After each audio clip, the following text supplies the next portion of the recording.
Okay, so everybody, my name is Zoe Zhang-Louie. I'm the owner of Zhang-Louie PLLC, and I help entrepreneurs find ways to live and work in the US without the constraint of an employer job offer, without the requirement of a job offer. And one of the ways that we do that is through, as you know, in our previous videos, the EB2 national interest waiver. However, we all know there's a long backlog between in the visa bulletin between when you can file for the first step and then when you can file for the second step. Um, so we have actually been doing a lot of shifting a lot of our analysis into EB1A analysis, the extraordinary ability analysis, where in a lot of our cases, there is drastically shorter wait time. Like in the case of China, it might be 2 years. In the case of those from, Brazil and Nigeria, there could be possibly no wait for an immigrant visa. So we will break this down. We'll break down the EB1A analysis even more, but one of the criteria in EB1A, you have to meet out of the 10 requirements. And we generally, I wouldn't accept a case until a client meets at least 5 or more. And one of the criterion that we are going to go over today is criterion 6, which is, as you see on my screen, the person's authorship of scholarly articles in the field, in professional or major trade publications or other major media. So one of the very common questions that we get from clients is, hey, how many publications do we need, right? The question really is not how many articles, how many publications do I need? The requirement is that as long as you have more than 2, really, authorship of scholarly articles, right? As long as there's more than 2. But the second part is what we really have to pay attention to, what our legal analysis is super important.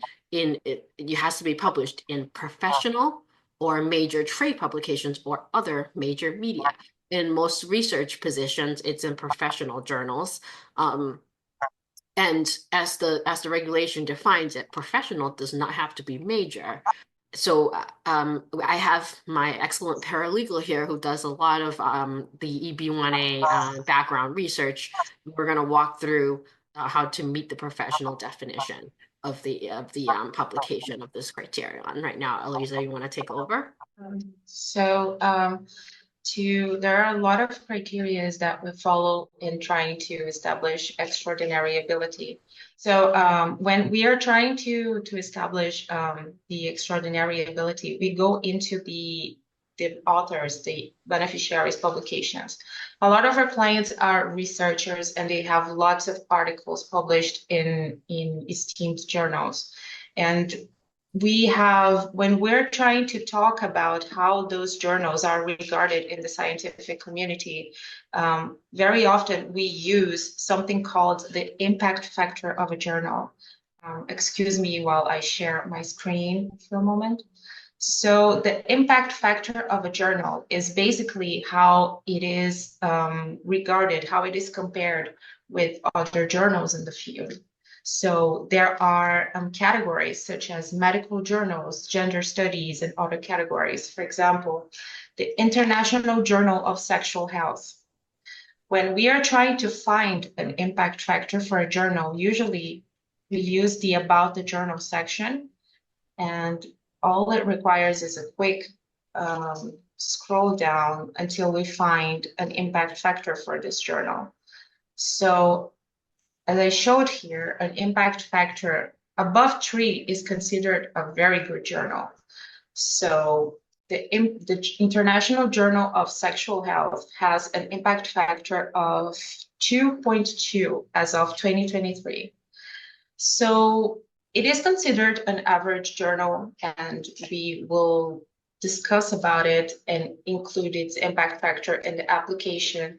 But a lot of journals, such as, for example, the Processes Journal, they do not have impact factors. So how do we manage this? How do we navigate a situation where a journal doesn't have an impact factor, where we can't demonstrate how popular, how esteemed the journal is. We very often use the SCImago journal in journal ranking, which is a Spanish indicator, a measure of how prestigious the journals are. They have their own rationale, their own calculus for ranking those journals, but usually those are divided into quartiles. They have quartile number 1, number 2, number 3, and number 4.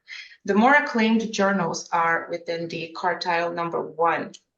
As you can see, the amount of journals with the highest values within a certain category. Number 2 is the second high values, the number 3, the third highest values, and number 4, the lowest values. So the International Journal of Sexual Health, as we were discussing, it is ranked within SCImago, and it holds a quartile number 1 in gender studies. So it is a very acclaimed journal. It is a very good journal.